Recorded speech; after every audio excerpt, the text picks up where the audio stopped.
Does Katie know how to crochet? No. I want somebody to crochet this joint for Terry.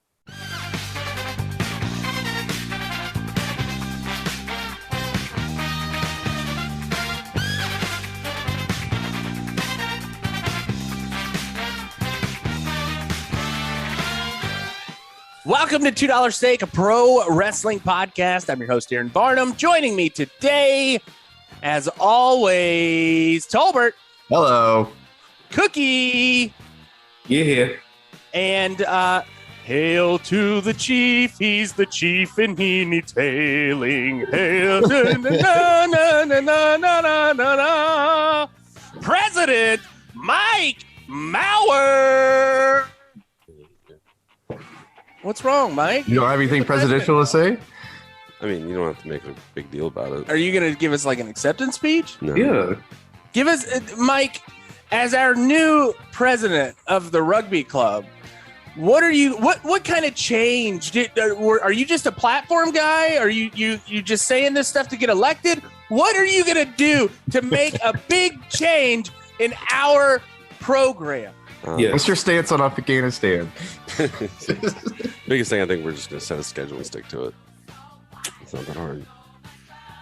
So, What about BLM? I mean, they matter.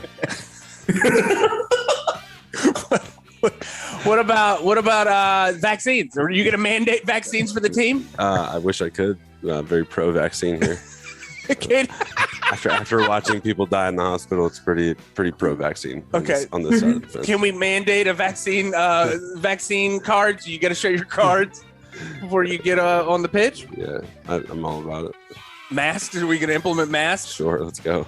All right, there we go. A very liberal platform for the new president of Cape Fear Rugby Club. Mike, what did you do this week? This week, a little more low-key than last week. You sound terrible right now, actually. Yeah, I was up late. You sound like Jeff Hardy. I had a little. You know what? I did a little bit of Jeff Hardy. What, you did drugs? No, you did hard drugs? Drinking and smoking cigars. And hard drugs? Did you No, do? hard drugs, but I did get to sleep late.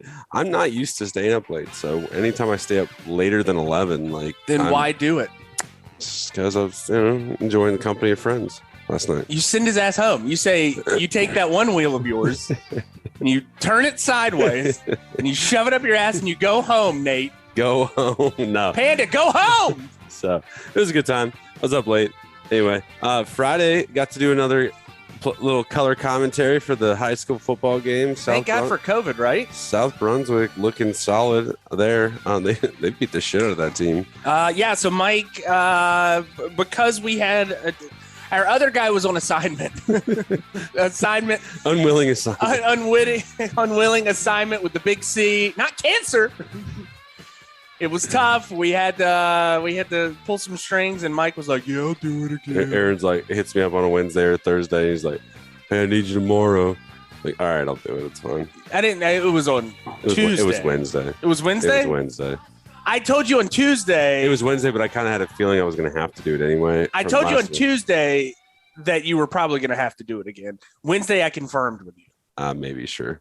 Either way, I'd already known I was going to kind of probably have to do it. Yeah, I think I've lost between the two press boxes with no AC in god-awful humidity, Ridiculous. North Carolina.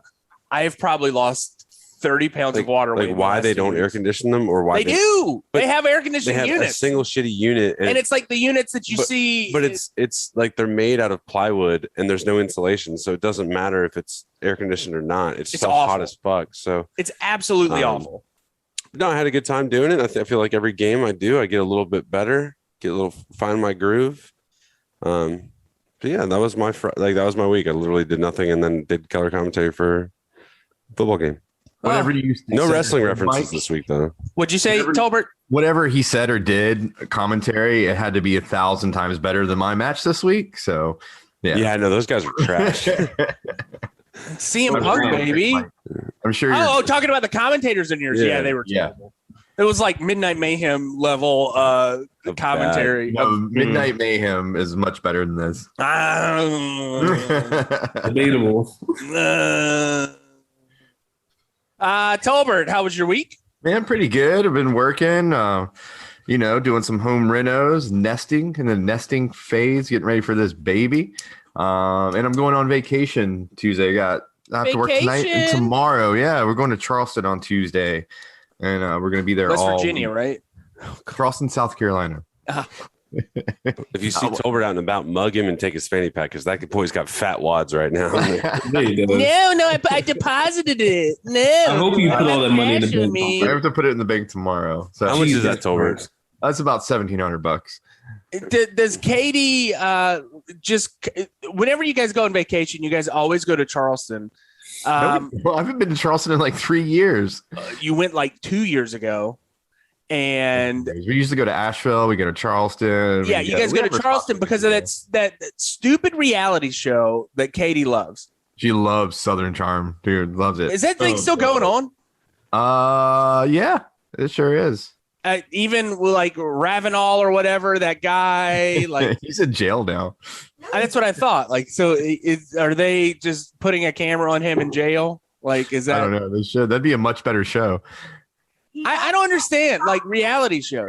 Oh, Katie's talking. Hold on. What did she say? She said all charges were dropped apparently. Oh, okay. So the boy's out. Your boy's out of jail. But no, I like going to Charleston. I like to eat oysters and stone crab claws and go to fancy cocktail bars. And they have some cool dive bars as well. Katie likes to go shopping. We got a place with a pool and courtyard so we can just chill and relax a little bit. Tolbert, like in Charleston, like there's this air of just like rich Southern assholism that's still alive there. I hate it. You go, it's like, yeah, we get it, y'all. It's Old South, it's a little too on the nose sometimes. I hate going to Charleston because it's so uppity. And that's why I prefer Wilmington over Charleston because Wilmington's like cooler. Much cooler, but I enjoy going. I have a good time. Yeah, I'd rather just go to Savannah than Charleston because Savannah still has the Southern smug kind of uppity, but they're like, but I'll come down here and rip shots with you down on the water. like Savannah's got that kind of chill, laid back style. I'm not that kind of person. I'm just like, let me go to Carolina Beach and party on the boardwalk. I'm good with that. Hey, I hear you. Hey, Charleston's got his grimy side. Trust me. There's. I know. I've been to Charleston multiple times and. So I used to work in Myrtle Beach, and they'd send me down for big stories in Charleston whenever things would happen. And I got to party in Charleston's Main Street thing a couple times, and yeah, it's fine. Aaron, would you rather party in Charleston or would you rather party in Carolina Beach? Oh, Carolina Beach, like 1,000%. Like Carolina Beach is fun. That's crazy to me. That's like my kind of people, like just like real trashy. Brother, I used to go to wrestling matches in a torn down fire department that they would literally have to pull the fire engine out of the bay to set up the terrible ring. I saw Casey McKnight work a 45-minute Broadway with Charlie Dreamer in the middle of a fire department. Dax Harwood, the guy who's on every Wednesday night, worked a 45-minute Broadway against. Also, he had a 45-minute Broadway against Zane Dawson. I was about to say, we should have to drink every time they bring up 45-minute Broadway. I've heard that so many fucking times. It's a good match. I mean, it's fun that way, Jeez, man. Oh, anyways, Cookie, what are you doing? What are you doing, Cookie? Oh, guys, I want to let you know. Jasmine just sent me. Donda has officially been released. That's what I was doing, Aaron. Aaron, when you texted me, I saw Donda was released, and I listened to the first song. And did you cry? I cried. I cried a little bit. What are we talking about? Donda's Kanye West's new album that it's taken forever to release. I'm so happy. I did take a look. Cookie, can you give me an explanation? I looked at your top 25 iTunes tracks from your. How old were you when this came out? When I was 2011, so I was probably 16, 17 years old. What's your obsession with Mac Miller? Mac, man. I think he's trash. You think he's trash? Yeah, confirmed. You know what it was? It was because he was like a teenager, but he could rap at the same time. I was a teenager and I wanted to rap. You know what I mean? So it's just like, you wanted to rap, Cookie. I wanted to rap, but I couldn't. I was horrible. But like, you know what I'm saying? Can like, you it's drop just like a cool to see freestyle him for us do real that. quick? No, not at all. Please? No, not at all. Aaron. Can you drop Not a at all. freestyle about what you did this week? Tolbert will give you a beat. No, I won't. See? Exactly. Thank you, Tolbert. Our president will give you a beat. Thank you for not putting me This on the is spot. presidential beat. Mike's looking on his phone. He's just checked out of the Exactly. entire podcast today. We're talking about music. I'm out. Sorry. Mike can't hear. He's got 2 bad ears. Aaron, why did you not like Mac Miller? Why did I not like Mac Miller? Was it because I you were feel that 26 at the time and you just were like, oh, It's not my teenager. style. I want some authenticity with my rap music. I feel that Mac Miller was not very authentic. Well, he's dead now. It doesn't matter. That's, all he did was smoke weed and eat yogurt and make rap music. He He ate literally yogurt? he rapped that. That was literally a bar. He was like, I smoke weed, eat yogurt, make rap music. I was just like, damn, I do that same thing. This is kind of cool. I can see this Cookie sitting on his couch, be like, "Yeah, me and him are I like exactly the I like same." that. Are you a Chobani guy? Or Yeah, are you this is what I want to know. Cookie, are you a Greek yogurt, a regular yogurt? What kind of yogurt do you prefer? I'm a Greek yogurt guy. I like Chobani. You're not a Go-Gurt or a Twix. Fuck no. Do you guys remember the Twix yogurt that was just like Gross. multicolored and terrible?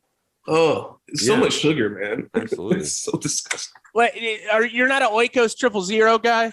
No, dude. Once I saw Cam Newton fucking sponsored by them, I was like, no, thank you. I don't Why? want that. Huh? Do you feel that yogurt makes you regular, Cookie? Do you feel that the I thought this was a wrestling podcast. Yeah, we're a $2 5 yogurt. household.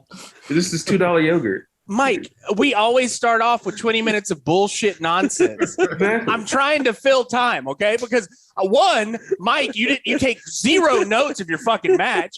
2, I know Cookie just watched his fucking match. 3, Tolbert doesn't give a fuck about his match. Hey, I got a HighKu and everything, man. I love Together, mine. these 3 means that you guys are going to have a total of 10 minutes of content after this fucking 20 minutes. And you're over here trying to get me to stop this 20 minutes. I'm saying, fuck you, Mike. Fuck you and your presidential bullshit. Hey, I can't help it. I didn't jump on the CM Punk train. You know, I grew up came up You with a lot guys of asked old for this. I said, no. Fuck no. I said last week, who do you guys want to have on this podcast this week? Who do you guys want for us to watch? And you guys were like, we haven't had a CM Punk That's match. not exactly how it went. I remember sitting there across from me. I said, "Well, we haven't really had any CM Punk matches." And you said, I've never seen one. I'd like to see one. I gave you the one match that like defines his fucking career. Yeah, it's a great match. We'll talk. Can you about it. insert a flashback right here? This would be the perfect time for a flashback. Yeah, use your editing powers. Hey, instant replay? I'm going to instant replay right now. We have never had a CM Punk match. We have. I think we have. Early on, I think we don't have think one. we have. I'm gonna have to look in our drive real quick. Who were you Man, thinking? I don't know. We're running out of classics to cover. We've done a lot. We don't have to do classics. We can kind of dive in and out, dip our toes. All right, I will say I've never watched a CM Punk wrestling match. You've never watched a CM Punk match? 0. We have had one. We've only had one CM Punk match on out the of show. 120 episodes. And you hear that, Mike? You hear that shit, and you're trying to make me not. I don't know. I'm done with you, Mike. I like getting them all riled up this early in the Oh, morning. I would like to. It's getting really hot and bothered. I'm Aaron, going to send a message to the new board group chat. I'm going to like to introduce articles of impeachment for our brand new president. Fucking have at it. We can have at it. Hey, listen, hold on, Aaron. Don't go to the wrestling part just yet. I'm not done with my week. Okay? All right, Cookie. I'm sorry, Cookie. I'm sorry that I stepped over your Got all shit. hot. I just got a It's turning little red. Every angry. time, Aaron. Every time. Listen, I went to that wrestling event last Sunday. Yes. How was the house show? The house show was like SummerSlam light. So it was basically some of the similar matches that they had the night before. Okay. All the matches were about 7-8 minutes. Nothing Right. crazy. It was really good. It was a good show. Got to see a lot of people. Got to see Bianca, Roman, the Usos, all those guys, Rey Mysterio. Did Balor. Bianca have more of a match than she did at SummerSlam? Yes. I'm glad She had like a alive. 7-minute 2-on-1 handicap match. It Okay. was, yeah, Zelina and Carmella against her. When Finn Balor came out, Yes. how did your Peter do? So it did like one of these where it like jumped like about 2 inches like Uh-huh. this. Yeah. And then when he did the little lights thing like that, it went fully erect. So like Did you have to call your doctor after 6 hours? Mike, I almost called you because I was wondering what I should do, like if there was physical therapy for it. But Cookie, were you one of those guys that tried to start a twink chant and like nobody got along with you and you looked around and you're like, no, I was just kidding about that chant.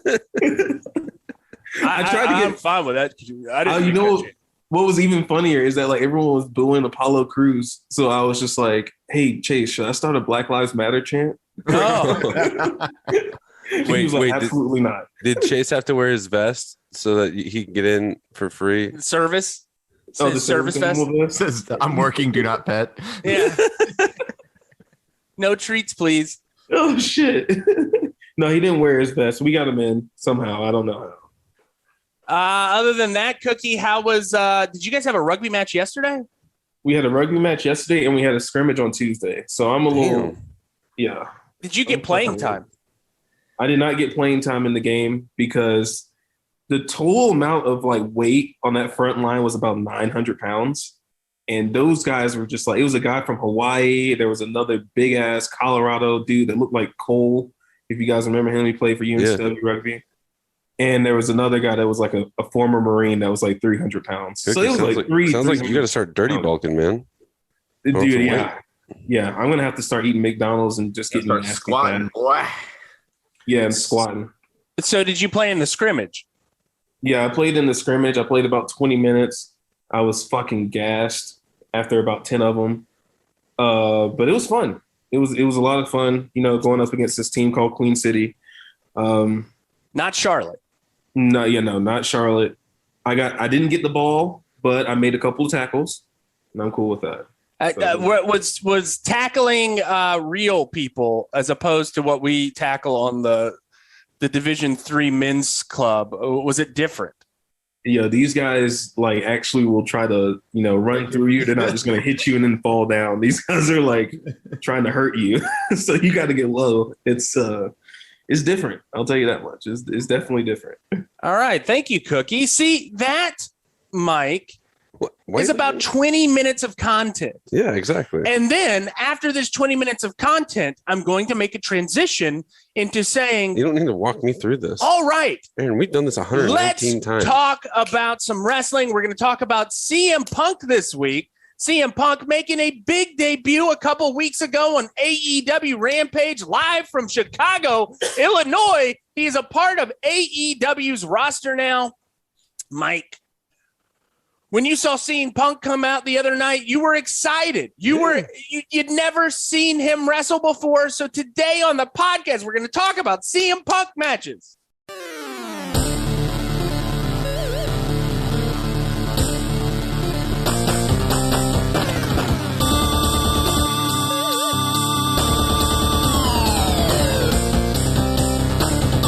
All right, for the first match of the evening, Mike, you have got CM Punk against one John Cena.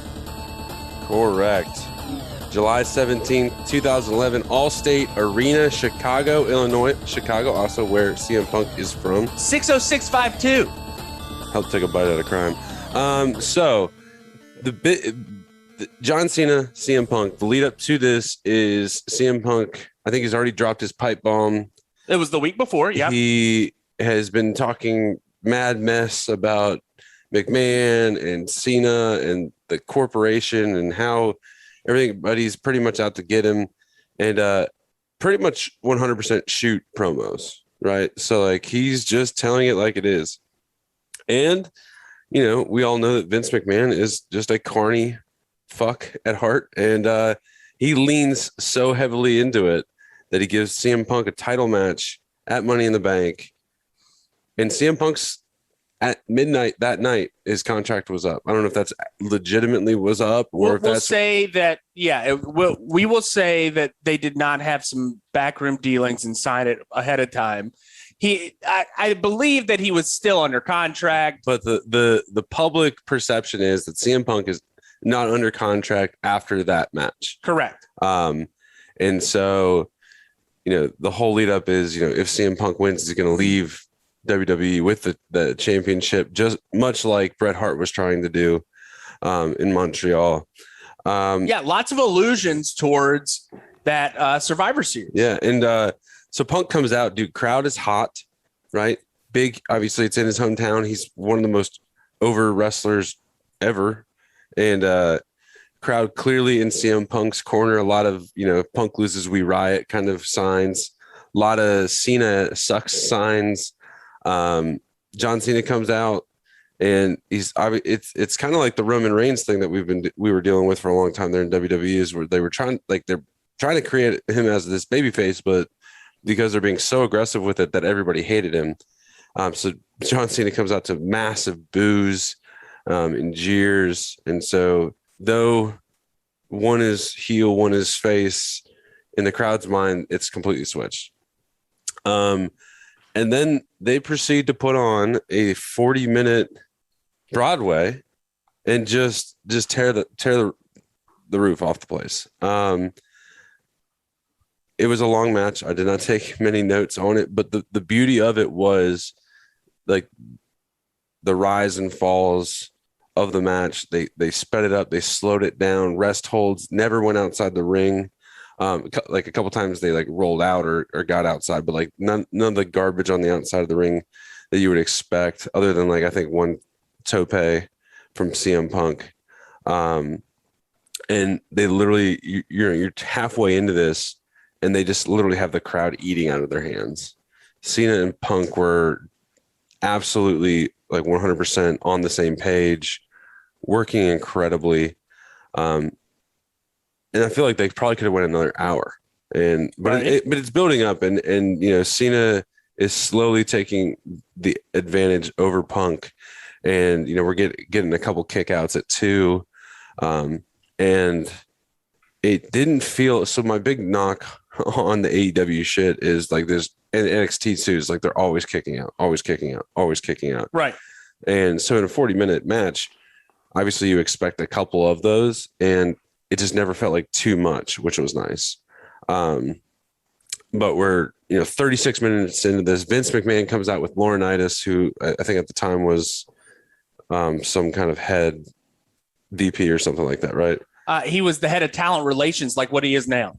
And so Vince and Laurinaitis come out, and they're you get this like ominous camera shot of like from behind. Vince is looking down at the ring. You can obviously, the crowd gets the feel that he's going to try to do what he did to Bret in Montreal to CM Punk in Chicago. And they get him in a rest hold, or like, no, Cena gets him in a submission, and Vince immediately starts doing the ring the bell thing. Laurinaitis runs down. Cena, let's go, goes out, flatlines Laurinaitis, and says like, no, I'm going to do this my own way. And the whole stipulation too between Vince and Cena is if Cena loses, he's going to get fired. Right. And so Cena's like, no, I'm going to do this my way. Gets Punk up to do the, what is his move? Go to sleep. Oh, no. Oh, the FU. Cena's getting him up. The attitude adjustment. To do the attitude adjustment. Punk counters, hits the go to sleep. 1, 2, 3. Crowd goes ape shit. Amazing camera cuts of Vince McMahon completely flabbergasted and stunned, just staring into the abyss.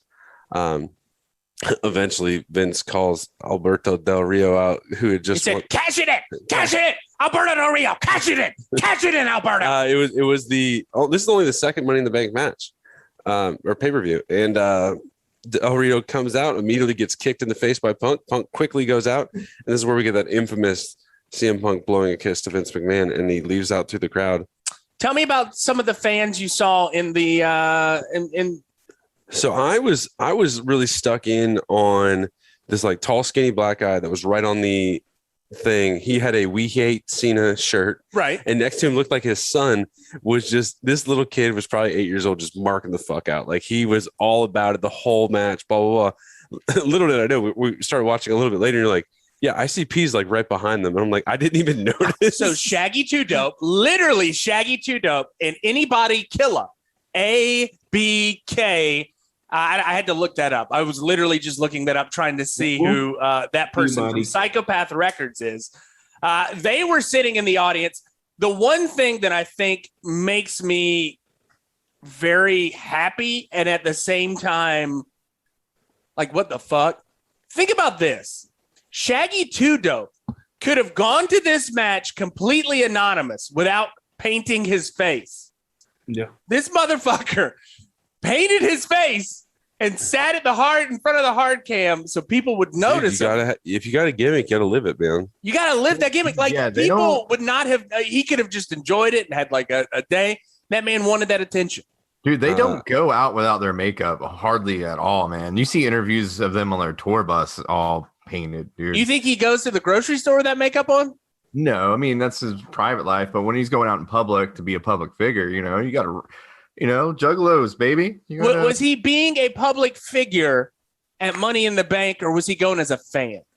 A little bit of both. I think he was enjoying his work that day. Absolutely. I feel like he was probably, you know, there to show he is a fan, but also, you know, put himself over. Why couldn't he get a front row seat?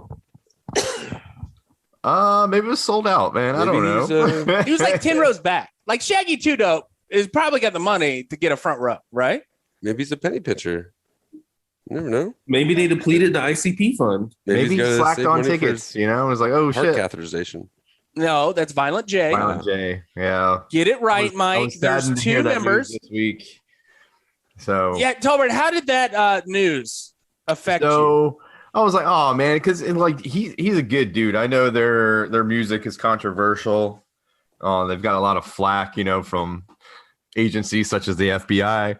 But you know, deep down, man, they're really good people. So to hear Violent J is suffering from congestive heart failure, it's kind of sad to hear. But they're going to do one last tour. So ICP is going out on a farewell tour, which I do believe the $2 Steak crew will be attending in some capacity. That's right. That's right. And Cookie, I guarantee you they're going to go to Denver as well. So you're going to have to go to the Denver show.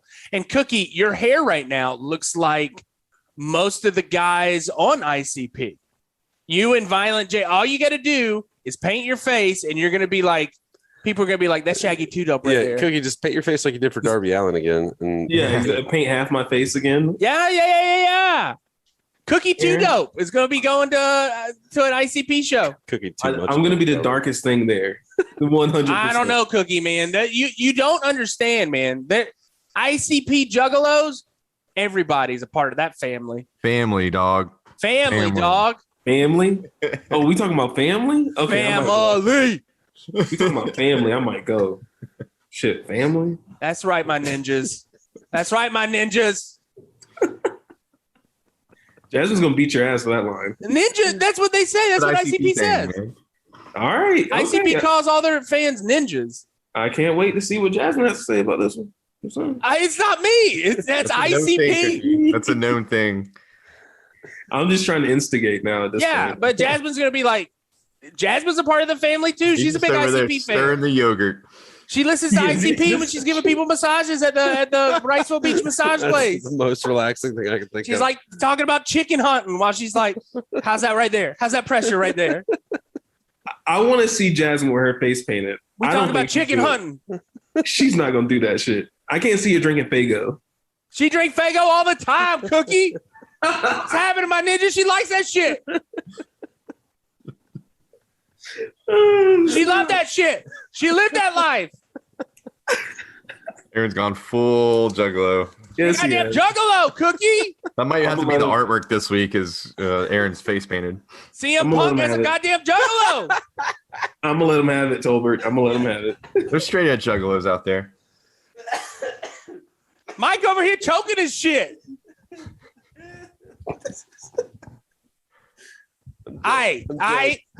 We done here, Mike. We done, my ninja. We done with your shiz. We done, my ninja.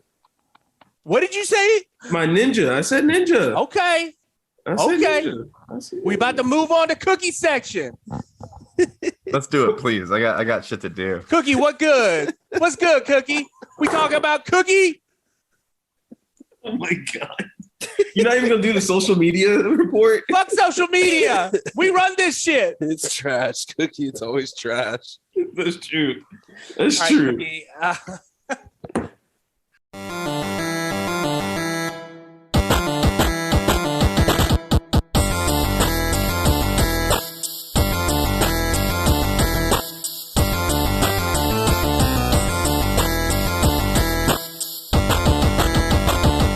Cookie, you have got CM Punk against Samoa Joe in England, of all places. Yeah.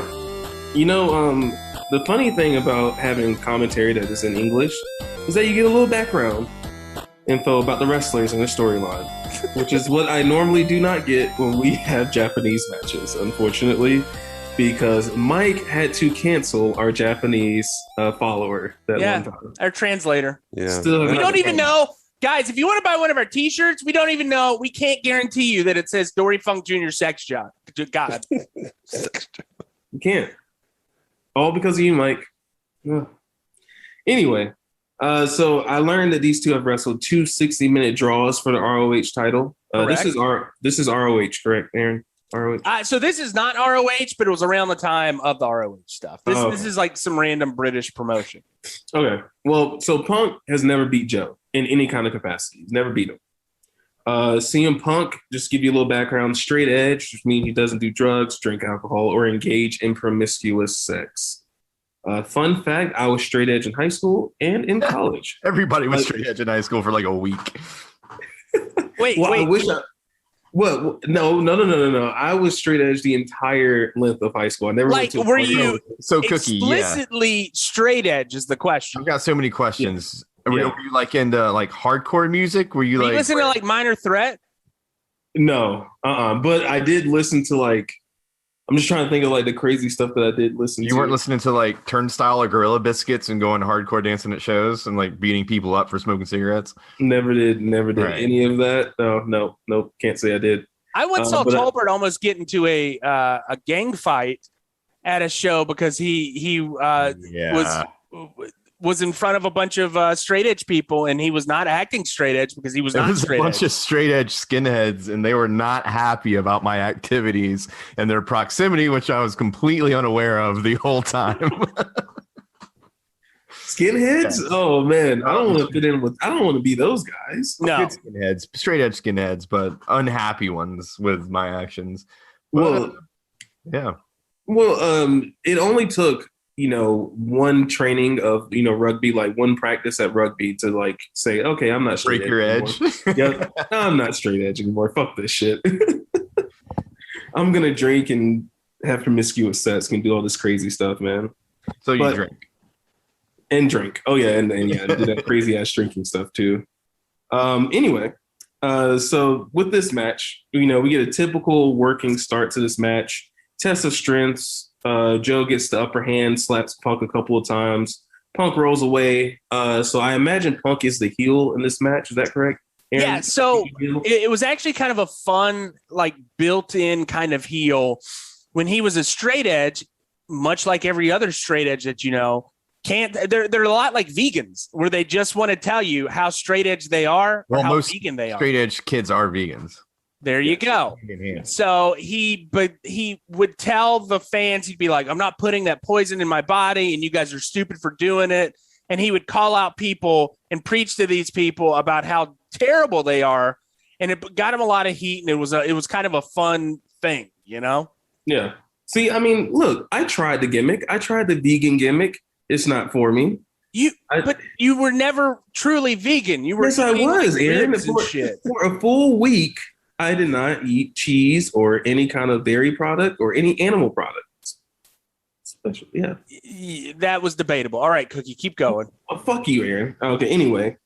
Both of these guys, they're students of the game. This is why I love this. They're both students of the game. They don't perform moves just for the hell of it. They're some of the last great psychologists in the squared circle, in my opinion. I'm not going to say any names, but some of these younger guys, they view wrestling, I feel like, as a thrill ride, and they go out there with every move. They want to make the crowd react. Very video game psychology versus actual psychology. Video game psychology, that is a great way of thinking about it, because that's what I would used to do in video games. I would do all the high-risk moves because I just wanted to see what the hell the wrestlers could do. But that's not necessarily what makes a great wrestling match. But with these two, you got a solid wrestling match. And it was only 21 minutes, but still, they packed a lot of stuff in 21. So let's go ahead and get the countdown started. Cookie's top 4, number 1. So 13 minutes into this 21-minute match was basically devoted to methodical wrestling. You know, you got Samoa Joe, who's the bully in the ring, but he's athletic as hell. You know, his gimmick revolves around him grinding his opponents down, you know, if they're smaller. So you're going to see him do things like, you know, scraping his boot across Punk's face, or he's going to drop a couple of big knees because he's bigger than CM Punk. And CM Punk's style is similar, but he's showing that it's harder to grind this big fucker down because Samoa Joe is 6'2", 282 pounds. And he's just enormous to Punk. So Punk's direction in this match is to try to get Joe down, work a couple of holes, and, you know, try and cause as much damage. But, you know, for CM Punk, it's all heart. You know, I got to give that to him. Like, he puts his heart out into the match, and that's what gets him over. But around that 13-minute mark, you know, Joe kicks Punk to the outside. I'm put emphasis on the transition move that led to the outside, because I hate when guys just roll out of the ring and stand there for the suicide dive. Fucking hate that. It's so stupid. Anyway, you got Samoa Joe's big ass, 6'2", 282, and he's running full speed at you and jumping outside the ring and punching you in the face as he does it. And that's a sight to see.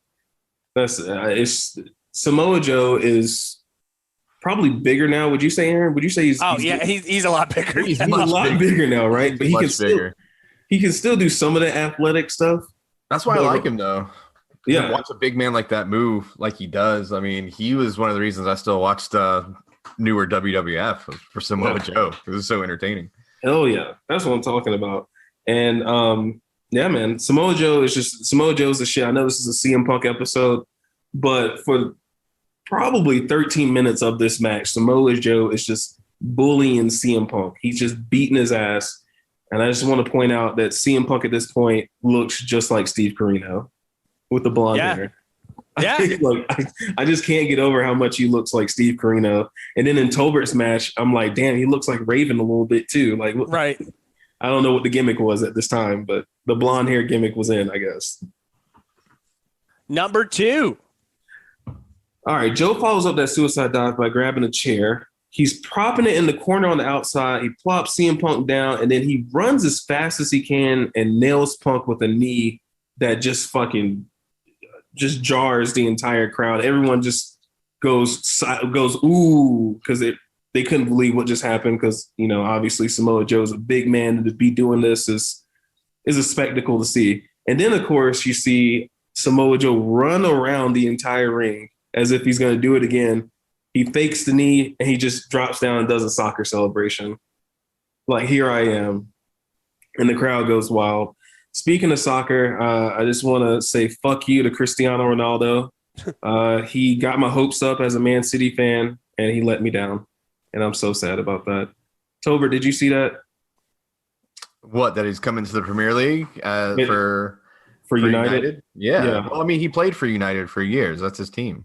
I know, but I thought he was going to come to City, man. He played for United for years. Why would he go to City? No one does that. Because they said he was finalizing a deal. Like, it came on the news, like, Man City finalizing deal with Cristiano Ronaldo. No, buddy. Sorry. They did us dirty, man. They did me dirty. Yeah, sure. All right, number 3.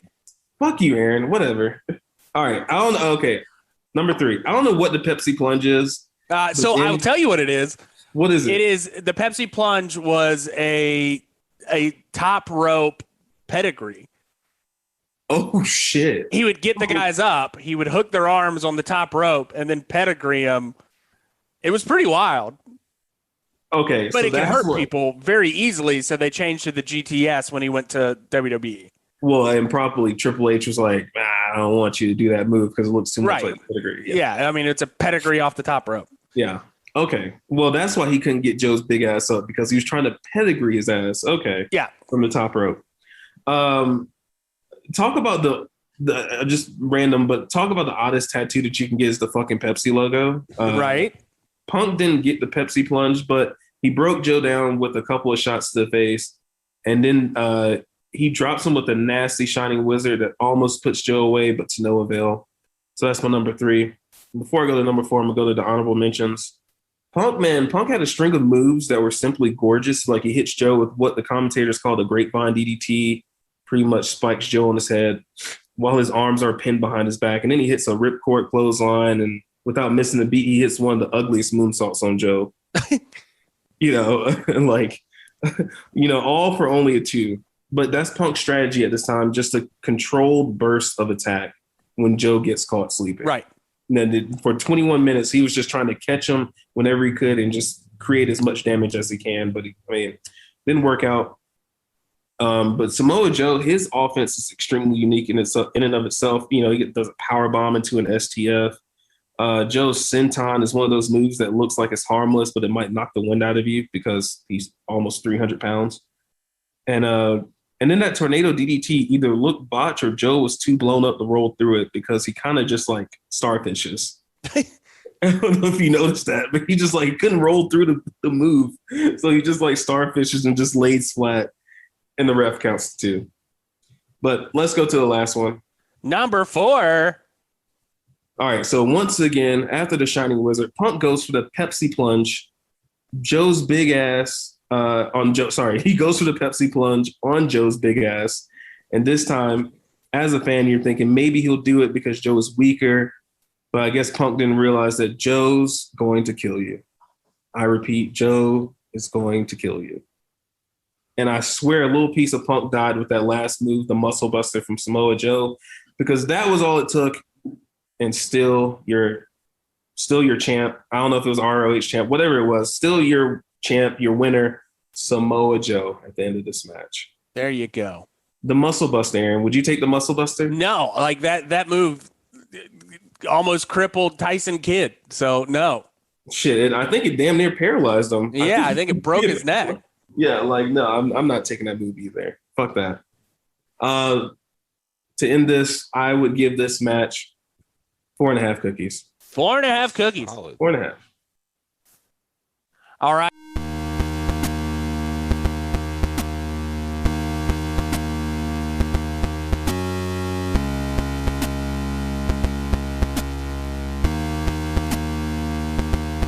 Tolbert, you have got the, I believe it was a Clockwork Orange match between Clockwork Orange, yeah, dude. Raven and CM Punk. I see Cookies just in time for the high spot. He just lit up a joint in his living room. What kind of papers are those? Are those Juicy J papers? Or are those grape Juicy J's? How'd you know, man? Yeah, they are. They are Juicy J's. Good eye. I'm a connoisseur, man. I love it. His wife is in the background just shaking her head. Katie's just like, no, I'm not proud of that boy. Silver, I'm going to have a surprise for you when I come back, man. I promise. Oh, I hope so, buddy. I hope so. If you can get through customs or whatever. Yeah, I love it when we'll figure it come out. back from legal states. They always think about me. Yes, the high spot. We've got this is interesting, man. It's a Clockwork Orange match. So this is Ring of Honor. I didn't watch much Ring of Honor stuff. I have since we started the podcast going back. But this is a cage match. So it is a mid-budget cage match. So it's not a completely shitty cage, but they did the best they could. And it's not chicken wire, but it's not like chicken wire. It's not that blue cage that they had in WWE. But and inside the gauntlet we have set here, the Clockwork Orange, we have tables, we have trash cans, we have chairs, we have all sorts of objects, shovels, everything. And amongst these objects, we have the hardcore legend, if you will, Raven, versus CM Punk. And they've had a rival going for a while. I guess they used to be friends. They traveled the country together. They wrestled together. And then CM Punk goes straight edge. He goes straight edge, and he's not happy about his buddy's debaucherous lifestyle. So they get into a little feud, much like when you're younger and you have a buddy that goes straight edge and hangs out with a vegan hardcore crowd. Not you, Cookie. It wasn't you. My bad. It was kind of interesting. Also, like CM Punk was cutting promos saying like Raven, his alcoholism reminded him of his dad and how much he hated his dad. So this is the storyline we've got going here.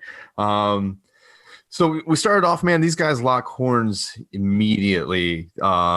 And it kind of sets the pace for the match. These guys don't stop, man, through the whole thing. So they lock horns. They start slamming each other against the cage. We get trash cans immediately. Brutal headshots on Punk.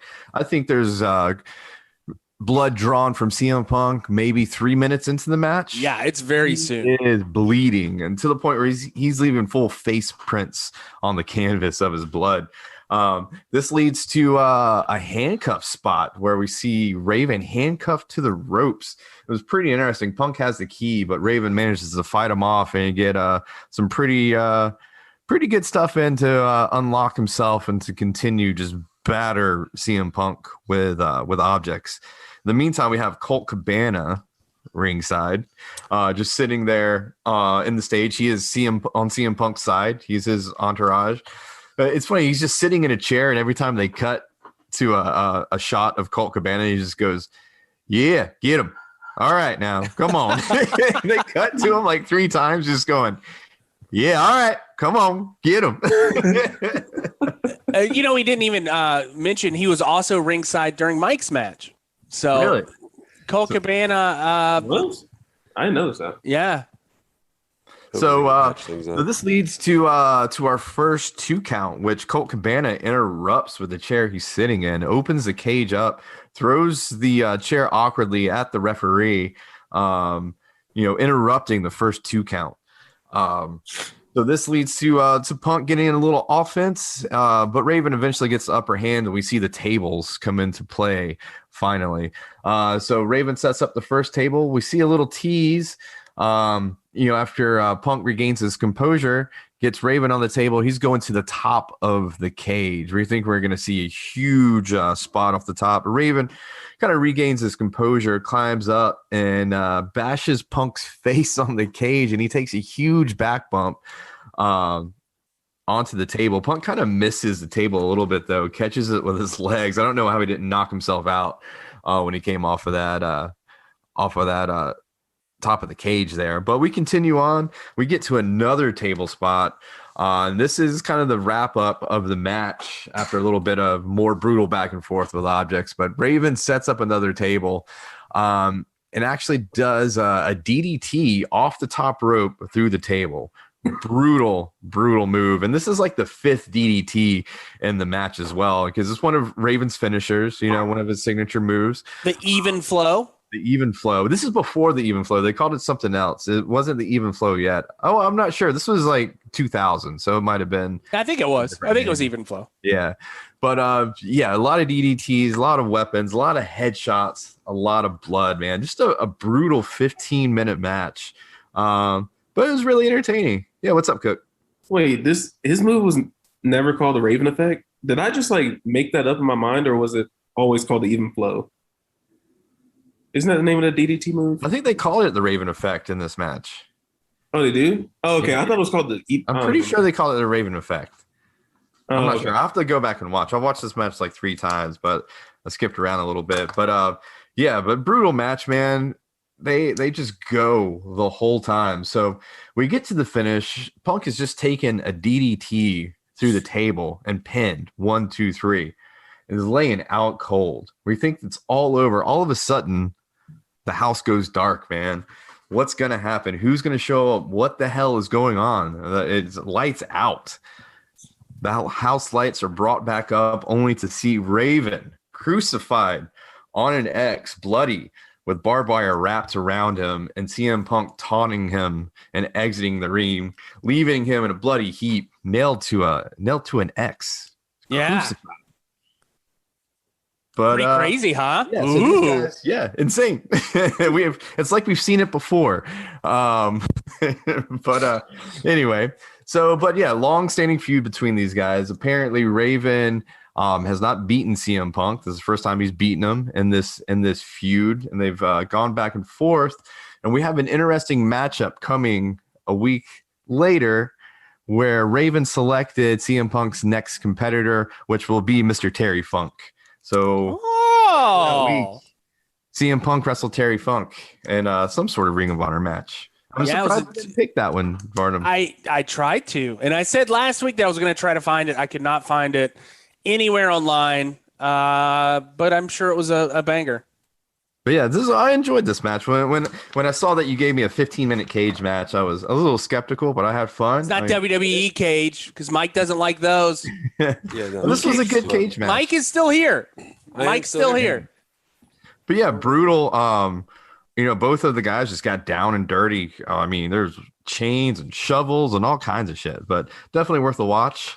Commentary almost makes the match unwatchable. Yes. But the match is so good. Just turn it down a little bit. The commentary was Ring of Honor's commentary always like that? Or just for the most part until Kevin Kelly got there. And then I don't know Kevin how anybody Kelly watched it. Jesus Christ. Yeah, when Kevin Kelly, there was a time when it was Kevin Kelly and Steve Corino were the commentators, and it was incredible. Yeah. But yeah, this was God. I could have done a better job. Cookie did a better job at quarantine than these two. And there we go. I like that, Tolbert. Anyway, my mom is going to pull up any minute, and I got Tolbert, give me your HighKu so you can get out of there and smoke a J before your mom walks in the door. Bong grips are quick. Why do you smell like a skunk? I don't know, man. You must have hit one on the road when you pulled up. Tolbert, we don't have skunks in this this area of the state. Oh, all right. I wrote a special HighKu for this match. My friend went straight edge and really pissing me off. He crucified me. That actually is applicable to many different things in life. So there you go. Of course. Yes. Thank you for listening to We're wrapping it up. We're wrapping it up, man. We're done. We're done here. Thank you for listening to $2 Steak, a pro wrestling podcast. Next week, do you guys want to? Are we gonna have a match? Keeping my mouth shut this week. Do we want to take a week off? I don't want to get yelled at again. Do we want to take a week off for a vacation or a holiday? Aaron, do you want to take a week off? It sounds like Aaron wants to take a week off. I was gonna say I'm coming back fresh from vacation, so I'll be. All right, we're gonna have another episode next week at some point. I will pick matches. I want 1 week off, damn it. Aaron, you can let's take a week off, Aaron. If you want a week off. No, we're fresh. Mike, All Out is next week, right? I'm not saying anything. I don't want to get yelled at. Yeah, we might do a mini All Out episode. Yeah, we'll get together. We'll talk about some wrestling and watch All Out. All right. Thank you for listening to $2 Steak, a pro wrestling podcast.